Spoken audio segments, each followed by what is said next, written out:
ഗൗരിമോളെ ഹോസ്പിറ്റലിൽ ആക്കിയിട്ടുണ്ട്. അവിടെ ഹോസ്പിറ്റലിൽ കാണിച്ചതിന് ശേഷം ഗൗരിമോൾ ഇരുന്ന് കരയാണ്, അച്ഛനെ കാണണമെന്നും പറഞ്ഞ് പറഞ്ഞുകൊണ്ടിരിക്കുകയാണ്. എനിക്ക് അച്ഛനെ കണ്ടാൽ മതി എന്ന് പറഞ്ഞ്. അപ്പോൾ വേദ പറയാണ്, മോളെ അമ്മയില്ല അടുത്തെന്ന് പറയുകയാണ്. എനിക്ക് അമ്മയെ കാണണ്ട, എനിക്ക് അച്ഛനെ കാണണമെന്നും പറഞ്ഞ് ഗൗരിമോൾ ഭയങ്കര കരച്ചിലാണ്. അപ്പോഴത്തേക്കിനും വേദ അമ്മേനെ വിളിച്ചിട്ട് അടുത്തേക്ക് വിളിക്കുകയാണ്, തരുണിൻ്റെ അമ്മേനെ. എന്നിട്ട് പറയണം, അമ്മേ നമ്മൾ എന്ത് ചെയ്യുമെന്ന് ചോദിക്കുകയാണ്. അപ്പോഴത്തേക്കിനും അമ്മ പറയാണ്, എനിക്കൊരു സമാധാനമില്ല മോളെ, അവൻ വീണ്ടും പഴയ സ്വഭാവത്തിലേക്ക് തന്നെയാണ് പോകുന്നതെന്ന് തോന്നുന്നു എന്നിങ്ങനെ പറയുകയാണ്. അപ്പോഴേക്കും വേദ പറയണം, അമ്മേ ഞാൻ അങ്ങനെയല്ല പറഞ്ഞതെന്ന് പറയുമ്പോഴേക്കും അവിടുന്ന് പോവുകയാണ്. അങ്ങനെ തന്നെ തരുണിൻ്റെ അമ്മ കാണാം. അപ്പോൾ അമ്മ പോയിട്ട് പറയണ, തരുൺ നീ എന്ത് പരിപാടിയാണ് കാണിച്ചത്, മോള് നിന്നെ കാണാണ്ട് കരയാണെന്ന്. അപ്പോഴേക്കും തരുൺ ഓടി വരികയാണ് ഗൗരിയുടെ അടുത്തേക്ക്. വേദ അവിടെ ഇരിപ്പുണ്ട്. വേദയുടെ അടുത്ത് മൈൻഡ് പോലും ചെയ്യണ എഡിറ്റാണ്. വേദ അവിടെ ഇരിപ്പുണ്ട്. എന്നിട്ട് ഓടി വന്നിട്ട് കുഞ്ഞിനെ എടുത്തിട്ട് പറയുകയാണ്, ഗൗരി മോൾ എന്തിനാ കരയുന്നത്, അച്ഛൻ വന്നല്ലോ എന്ന്. അപ്പോഴേക്കും ഗൗരി പറയുകയാണ്, അച്ഛൻ കാണാതെ അപ്പോൾ ഗൗരി മോൾ പേടിച്ച് പോയി എന്ന് പറയണു. കരയണ്ടാട്ടോ എന്ന് പറഞ്ഞ് മോൾക്ക് ഉമ്മയൊക്കെ കൊടുത്തിട്ട് മുട്ടായി വാങ്ങിത്തരാന്നൊക്കെ പറഞ്ഞ് കൊണ്ടുപോവാണ് പുറത്തേക്ക്. അരുൺ കുഞ്ഞിനെ ഇങ്ങനെ കളിപ്പിച്ചുകൊണ്ട് പോകുന്ന കണ്ടപ്പോഴത്തേക്കിനും വേദയും അമ്മ ഇങ്ങനെ നോക്കി നിൽക്കുകയാണ്. അതിനുശേഷം അവർ വീട്ടിലെത്തി. വീട്ടിലേക്ക് തിരിച്ചു വന്നു. അവിടെ വന്നപ്പോഴത്തേക്കിനും തരുൺ വന്നിട്ട് പറയുകയാണ്, വേദ മോളെ ഇങ്ങി തരൂ, മോളിന്ന് എൻ്റെ കൂടെ കിടന്നാൽ മതി എന്ന് പറഞ്ഞ് മോളെ എടുത്തുകൊണ്ട് പോവുകയാണ്. അങ്ങനെ തരുണും ഗൗരിയും കൂടി മുകളിലേക്ക് പോവുകയാണ്. അപ്പോഴേക്കും വേദ പറയുകയാണ്, അമ്മയോട് പറയുകയാണ്, അമ്മ എനിക്ക് പേടിയാകുകയാണ് ഇങ്ങനെ പോകുന്ന കാണുമ്പോഴെന്ന്. അപ്പോഴേക്കും പറയാണ്, മോളത് ടെൻഷൻ അടിക്കണ്ട, സമയമാകുമ്പോൾ നമുക്ക് പറയാം, മോളിപ്പോൾ സമാധാനമായിട്ട് ഇരിക്കുന്നു പറയുന്നു. അങ്ങനെ വേദ അവിടെ നിന്ന് പോവുകയാണ്. അതിനുശേഷം വേദയുടെ അച്ഛൻ ഫോൺ വിളിക്കുകയാണ്. അപ്പം വേദയുടെ ഫോൺ തരുണിൻ്റെ അമ്മയാണ് എടുക്കുന്നത്. എന്നിട്ട് പറയുകയാണ്, വേദയാണെന്നോർത്ത് വേദയുടെ അച്ഛൻ ഇങ്ങനെ ഫോണിൽ പറയുകയാണ്, മോളെ വിക്രമിനെ ജയിൽ മോചിതനായി. അങ്ങനെ കോടതിക്ക് വിക്രം ഒരു ആ സാഹചര്യത്തിൻ്റെ ഇതുകൊണ്ട് സംഭവിച്ചു പോയതാണ്, കൈബദ്ധം പറ്റിയതാണെന്ന് പറഞ്ഞ് കോടതി വെറുതെ വിട്ടു. ഇനിയിപ്പോൾ ഒളിച്ചുകളിയുടെ ഒന്നും ആവശ്യമില്ല, മോൾ ഇങ്ങോട്ട് പോരേന്ന് ചോദിക്കുകയാണ്.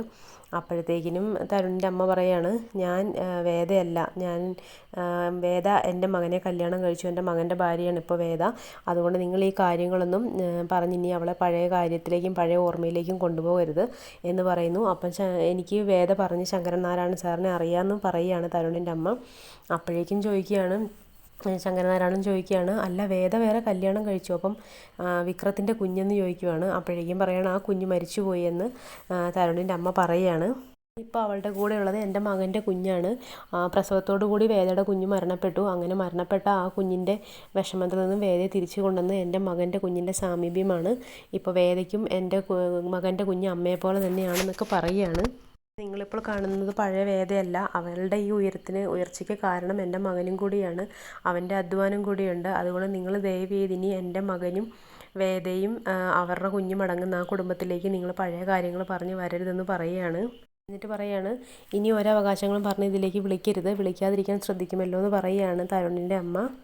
ഭയങ്കര സെൽഫിഷായിട്ടാണ് അവർ പറയുന്നത്. പക്ഷെ അവരുടെ മകൻ്റെ ഭാവി മാത്രമേ അവർ നോക്കുന്നുള്ളൂ ഈ സമയത്ത്. വേദ ഇതൊന്നും അറിയുന്നുമില്ല, അച്ഛൻ ഫോൺ വിളിച്ച കാര്യം. ഇത് വിക്രമാണ്. വിക്രം പോകുമ്പോഴേക്കും ട്രാഫിക് പോലീസ് അവിടെ ചെക്ക് ചെയ്യാണ്. അപ്പോഴേക്കും സാബുവാണ് അങ്ങോട്ട് ചെല്ലുന്നത്. ചെന്നിട്ട് പറയണം, എടോ പേപ്പേഴ്സ് എല്ലാം റെഡിയാണോ എന്ന്. അപ്പോഴത്തേക്ക് ആ കോൺസ്റ്റബിൾ പറയണം, എല്ലാ പേപ്പറും റെഡിയാണ് സാറിന്. അപ്പോൾ പറയണേ, അങ്ങനെയൊന്നും വിടാൻ നോക്കണ്ട, ഇവന് പണ്ടൊരു മയക്കുമരുന്ന് കേസിൽ 7 കൊല്ലം അകത്ത് കടന്നിട്ടുള്ളതാണ്, നന്നായിട്ടൊന്ന് വിസ്തരിച്ച് എല്ലാ പേപ്പേഴ്സും നോക്കാൻ പറയുന്നു. അപ്പോൾ ശരി സാറെന്ന് പറയാണ്. അപ്പം വിക്രം പറയാണ്, സാബു സാറേ നിങ്ങൾക്കറിയാം എൻ്റെ കയ്യിൽ അങ്ങനത്തെ സാധനങ്ങളൊന്നും ഇല്ലയെന്ന്, നിങ്ങൾ മനഃപൂർവ്വം എന്നെ അപമാനിക്കാൻ വേണ്ടിയല്ലേ എന്നിങ്ങനെ ചോദിക്കുമ്പോഴത്തേക്കിനും സാബു കയറി വിക്രത്തിൻ്റെ കുത്തിന് പിടിക്കുകയാണ്. അതിനവിടെ തടഞ്ഞു നിർത്തി ഇങ്ങനെ ചോദിക്കുവാണ്. ഫുള്ള് ചെക്ക് ചെയ്തുകൊണ്ടിരിക്കുകയാണ്. എന്നിട്ട് അവിടെ നിന്നവരോടൊക്കെ പറയാണ്, തന്തയുടെ ബാഗിൽ മയക്കുമരുന്ന് വെച്ച് കളത്തിയവനാണ്, ഇപ്പം ഇവനെ അങ്ങനെ ചെക്ക് ചെയ്യാതിരിക്കാൻ പറ്റത്തില്ലല്ലോ, 8 കൊല്ലം ജയിലിൽ കിടന്നിട്ടുള്ളതാണെന്ന് പറയുകയാണ്. കുറേ ആളുകളൊക്കെ അവിടെ ഉണ്ട്. അവരുടെ മുമ്പിലാണ് സാബു ഇങ്ങനെ പറയുന്നത്. പറയുകയാണ്, അവൻ്റെ ഷർട്ടും കൂടി ഊരി പരിശോധിക്കാൻ. അങ്ങനെ ഷർട്ടൊക്കെ ഊരി കാണിക്കുകയാണ് വിക്രം. എല്ലാവരുടെയും മുമ്പിൽ വിക്രത്തിന് നാണം കെടുത്താണ് സാബു. എന്നിട്ട് പറയാണ്, ഒന്നുമില്ല, താഴെ കിടക്കണതൊക്കെ പറക്കിയെടുത്തുകൊണ്ട് പോകാൻ പറയുന്നു. അങ്ങനെ വിക്രത്തിനെ നാണം കെടുത്തിയതിന് ശേഷം വിക്രം ആ സാധനങ്ങളൊക്കെ തറയിൽ കിടക്കണതൊക്കെ ബാഗിൽ നിന്ന് വീണതൊക്കെ പെറുക്കി എടുക്കുകയാണ്. കാണിക്കുന്നത് വേദയും ശ്രേയയും തമ്മിലുള്ള സംസാരമാണ്. അപ്പോഴേക്കും ശ്രേയ പറയാണ്, നീ ഒരിക്കലും പ്രതീക്ഷിച്ചാണോ നിൻ്റെ ലൈഫ് ഇങ്ങനെ ആവുമെന്ന്, നീ ഇപ്പോൾ എവിടെ വരെയൊക്കെ എത്തിയെന്ന് ഇങ്ങനെ പറയുകയാണ്. അപ്പോൾ വേദ പറയാണ്, ശരിയാണ്, എൻ്റെ ലൈഫ് ഒത്തിരി മാറി, അതേപോലെ തന്നെ അഴിക്കാൻ പാടില്ലാത്ത ഒരു മുറുകിക്കൊണ്ടിരിക്കുന്ന ഒരു കുരുക്കിലേക്കാണ് ഞാൻ പോയിക്കൊണ്ടിരിക്കുന്നത് പറയാണ്. എന്നിട്ട് പറയാണ്, ഞാൻ തരുണിനോടും അതേപോലെ എൻ്റെ മോളോടും ഞാൻ ഈ സത്യങ്ങൾ എങ്ങനെ പറയും, ഞാൻ മറച്ചു വെച്ചിരിക്കുകയല്ലേ എന്നിങ്ങനെ പറയുകയാണ്. അപ്പോൾ പറയാണ്, നീ മാത്രമല്ലല്ലോ, തരുണിൻ്റെ അമ്മയും ചേർന്നല്ലേ ഇത് ചെയ്തിരിക്കുന്നത്, എന്തായാലും സമയമാവാൻ പറയാമെന്നല്ലേ പറഞ്ഞിരിക്കുന്നതെന്ന് പറയുകയാണ്. യാണ് ഓരോ ദിവസം കഴിയുന്തോറും തരുണും ഗൗരിമോളും തമ്മിലുള്ള ബോണ്ടിങ് കൂടിക്കൊണ്ടിരിക്കുകയാണെന്ന് പറയുകയാണ് വേദ. അപ്പോഴേക്കും ശ്രേയ പറയാണ് നീയായിട്ടിത് പറയാൻ നിൽക്കണ്ടെന്ന്. അപ്പോഴേക്കും പറയാണ് അതെന്താന്ന്. അപ്പോഴേക്കും പറയാണ് അന്ന് തരുണിൻ്റെ വൈഫും കുഞ്ഞും മരിച്ചു പോയ സമയത്ത് തരുണാകെ തകർന്നു പോകുന്നോർത്ത് അമ്മ പറഞ്ഞ നുണയാണെന്നോ ഇത് വിചാരിച്ചോളും, അമ്മ തന്നെ അത് പറയട്ടെ എന്ന് പറയാണ് നീ നിൻ്റെ മോളോട് മാത്രം പറഞ്ഞാൽ മതി, മോൾക്കൊരു അച്ഛനുണ്ടെന്നും ആളിവിടെ ഇല്ലെന്നും പറഞ്ഞ് ബോധ്യപ്പെടുത്തണം, അതിന് നിനക്ക് ബുദ്ധിമുട്ടുണ്ടോ എന്ന് ചോദിക്കുകയാണ്. അപ്പോഴേക്കും വേദ പറയണം ബുദ്ധിമുട്ടോ, വിക്രത്തിൻ്റെ മുഖം ഓർക്കാത്ത ഒരു ദിവസം പോലും എൻ്റെ ജീവിതത്തിൽ കടന്നു പോയിട്ടില്ല ശ്രേയ, മോളോട് പറയുന്നതിന് മുമ്പ് എനിക്ക് വിക്രത്തിനെ ഇത് അറിയിക്കണമെന്ന് പറയുകയാണ് വേദ. ശേഷം വേദ പറയാണ് ഞാൻ തിരുവനന്തപുരത്തേക്ക് പോയി നേരിട്ട് ഇത് പറയാൻ പോവാന്ന്. അപ്പോഴേക്കും ശ്രേയ പറയാണ് നിൻ്റെ മനസ്സിൽ തോന്നുന്നത് ചെയ്യാൻ. അപ്പോഴേക്കും തരുണിൻ്റെ അമ്മ രണ്ടുപേർക്കും ചായയായിട്ട് വരികയാണ്. എന്നിട്ട് ചോദിക്കുകയാണ് എവിടേക്ക് പോകുന്ന കാര്യമാണ് മോളെ പറയുന്നതെന്ന്. അപ്പം ശ്രേയ പെട്ടെന്ന് പറയുന്നുണ്ട് അതൊരു ഒഫീഷ്യൽ കാര്യത്തിന് വേണ്ടി വേദ തിരുവനന്തപുരത്തേക്ക് പോവുകയാണെന്ന്. ഉടനെ വേദ പറയാണ് ഒഫീഷ്യൽ അല്ലേ അമ്മേ, തികച്ചും പേഴ്സണലാണ് എന്ന് പറയുന്നു. അതിനുശേഷം പറയുകയാണ് അമ്മ അറിയുന്നുണ്ട് കുഴപ്പമില്ലയെന്ന്. അപ്പോഴേക്കും അമ്മ ചോദിക്കുകയാണ് ജയിലിലേക്കാണോ എന്ന് ചോദിക്കുന്നു. അപ്പോഴേക്കും വേദ പറയുകയാണ് അതെ എന്ന്. അപ്പോൾ പറയുകയാണ് എങ്കിൽ മോള് പോയിട്ട് വാ, തരുണിനോട് പറയുന്നുണ്ടോ എന്ന് ചോദിക്കുന്നു. അപ്പോഴേക്കും വേദ ചോദിക്കുകയാണ് എന്താണ് അമ്മേ ചെയ്യേണ്ടതെന്ന്. ഇപ്പോൾ പറയണ്ട, മോള് പോയിട്ട് വാ, ചില സത്യങ്ങളൊക്കെ പറയണ്ട, അത് അതിൻ്റെ സമയത്ത് തന്നെ അറിഞ്ഞോളൂ എന്ന് പറയുന്നുണ്ട്. പക്ഷേ തരുണിൻ്റെ അമ്മ എന്തോ മനസ്സിൽ വെച്ചിട്ടാണ് ഇങ്ങനെ പറയുന്നത്. നീ നിൻ്റെ മനസ്സിലിപ്പോൾ എന്താണോ തോന്നുന്നത് അതുപോലെ ചെയ്യ്, ബാക്കി കാര്യം നമുക്ക് പിന്നെ ആലോചിക്കാമെന്ന് പറയുകയാണ്. എനിക്ക് നിന്നെ മനസ്സിലാകും, തരുണിനെ മനസ്സിലാവും, പക്ഷേ തരുണിൻ്റെ അമ്മേനെ എനിക്ക് മനസ്സിലാകുന്നില്ല, എന്താണ് അവർ ഉദ്ദേശിക്കുന്നതെന്ന്. അപ്പോഴേക്കും വേദ പറയുകയാണ് ഞാൻ എൻ്റെ കുഞ്ഞിൻ്റെ ജീവന് വേണ്ടിയല്ലേ ഇങ്ങനെ ഒരു നാടകം കളിച്ചത്, അമ്മയും അതുപോലെ അമ്മയുടെ മോൻ്റെ സ്നേഹത്തിനും ജീവിതത്തിനും വേണ്ടിയാണെന്ന് പറയുന്നു. രണ്ടമ്മമാർ കളിച്ച നാടകമാണിത്, രണ്ടമ്മമാർ കളിച്ചൊരു നാടകമാണിത്, അത്രയേ ഉള്ളൂ. രണ്ടുപേരും അവരുടെ മക്കൾക്ക് വേണ്ടിയുള്ളതാണ്. ഇതിലേതാണ് സ്നേഹം ഏതാണ് സ്വാർത്ഥം എന്ന് കാലം തെളിയിക്കട്ടെ എന്ന് പറയുകയാണ് വേദ. അത് വിശ്വത്തിൻ്റെ വീട്ടിലാണ്, പോലീസ് വരികയാണ്, സാബു തന്നെയാണ് വന്നിരിക്കുന്നത്. വന്നിട്ട് ശ്രീകാന്തിനെയും കൂട്ടിയിട്ടുണ്ടാവുണ്ട്. അവിടെ വന്നിട്ട് പറയുകയാണ് നിങ്ങളിങ്ങനെ ചെയ്യുന്ന ബിസിനസ്സിൽ മയക്കുമരുന്നിൻ്റെയൊക്കെ പരിപാടികളുണ്ടെന്ന് ഞങ്ങൾക്കൊരു ഇൻഫർമേഷൻ കിട്ടിയിട്ട് വന്നതെന്ന് പറയുന്നു. അപ്പോൾ വിശ്വം പറയുന്നുണ്ട് ഞങ്ങൾ കുറേ വർഷമായിട്ട് നടത്തുന്നതാണ്, ഞങ്ങൾക്ക് അങ്ങനെ അതിൻ്റെ ആവശ്യമില്ല എന്ന് പറയുകയാണ്. അപ്പോൾ പറയുകയാണ് നീ കുറേ വർഷമായിട്ട് നടത്തിയാലും ഇല്ലെങ്കിലും മയക്കുമരുന്നിന് ശിക്ഷിക്കപ്പെട്ട ഒരാളാണ് കൂടെ ഉള്ളത്, അതുകൊണ്ട് ഞങ്ങൾക്കൊരു ഇൻഫർമേഷൻ കിട്ടിയിട്ട് വന്നതെന്ന് പറയുന്നു. ഇവിടെ മാത്രമല്ല ഇതൊക്കെ ഉണ്ടാക്കുന്ന സ്ഥലമില്ലേ മില്ല്, അവിടെ ഞങ്ങൾ കയറി അന്വേഷിക്കുമെന്നൊക്കെ പറയുകയാണ്. ശേഷം പറയാണ് വിക്രം പറയാണ് അപ്പോൾ സാർ ഇത് കരുതിക്കുട്ടി തന്നെയല്ലേ എന്ന് പറയുന്നു.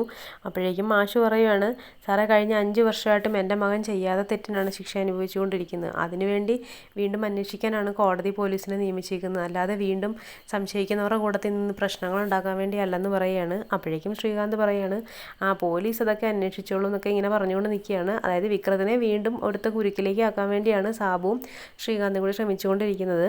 പറയാണ് നിങ്ങളുടെ കയ്യിലൊന്നുമില്ലെന്ന് എനിക്ക് ഉറപ്പ് കിട്ടണമെന്ന്. അപ്പോഴേക്കും സാബു ചോദിക്കണം എന്താടാ നീ പറഞ്ഞതെന്ന്. അപ്പം പറയാണ് സാബു നിങ്ങളുടെ രണ്ടുപേരുടെയും കയ്യിലൊന്നുമില്ല എന്ന് എനിക്ക് ഉറപ്പ് കിട്ടിയെങ്കിൽ മാത്രമേ ഞാൻ ഈ വണ്ടി പരിശോധിക്കാൻ സമ്മതിക്കുകയുള്ളൂ. നിങ്ങൾ ഓർക്കണം 5 വർഷത്തിന് ശേഷമുള്ള എല്ലാ പകകളും ഞാൻ മനസ്സിലടക്കി ഞാനൊരു പഴം പോലെ നിങ്ങളുടെ മുമ്പിൽ നിൽക്കുന്നുവെന്ന് നിങ്ങൾ വിചാരിക്കേണ്ട. ഇവിടെ നിങ്ങൾ പരിശോധിച്ചതിന് ശേഷം ഈ വണ്ടിയിൽ നിന്നും ഒന്നും കിട്ടിയില്ല എന്നുണ്ടെങ്കിൽ നിങ്ങൾക്കെന്നെ അറസ്റ്റ് ചെയ്യേണ്ടി വരും. ഈ നിൽക്കുന്ന ശ്രീകാന്ത് എന്ന് പറയുന്ന ഈ പരനാറിയെ ഞാൻ കൊല്ലുമെന്ന് പറയുകയാണ്. അതിനുവേണ്ടി നിങ്ങളെന്നെ അറസ്റ്റ് ചെയ്യേണ്ടി വരുമെന്ന് പറയുകയാണ്.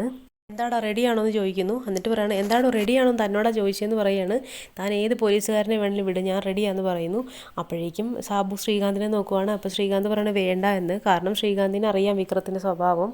എൻ്റെ അടുത്ത് വന്നിട്ട് പറയാണ് ശ്രീകാന്ത് നീ ചെയ്തൊന്നും മറന്നിട്ടില്ല ഞാൻ നിന്നൊന്നും ചെയ്യാതിരിക്കുന്നത്, നീ ഒറ്റയൊരുത്തൻ കാരണം എനിക്ക് നഷ്ടപ്പെട്ട എൻ്റെ വേദയെ ഞാൻ കണ്ടെത്തും, അതിന് വേണ്ടിയാണെന്ന് പറയുന്നു. ഞാനൊരു കളിക്ക് ഇറങ്ങുന്നുണ്ടെന്നൊക്കെ ഇങ്ങനെ വിക്രം പറയുവാണ്. എന്നിട്ട് പറയാണ് അതിന് വേണ്ടിയാണ് ഞാൻ വെയിറ്റ് ചെയ്യുന്നത്, അതുവരെ നിനക്ക് ആയുസിനെ കിട്ടണമെന്നുണ്ടെങ്കിൽ നിൻ്റെ ഈ കൂലിപ്പട്ടാളത്തിനെയൊക്കെ വിളിച്ചോളൂ, നീ പോ ശ്രീകാന്ത് എന്ന് പറയുകയാണ്. അപ്പോഴേക്കും സാബു ഓടുന്ന് വരുവാണ് എടാ എന്ന് വിളിച്ചുകൊണ്ട്.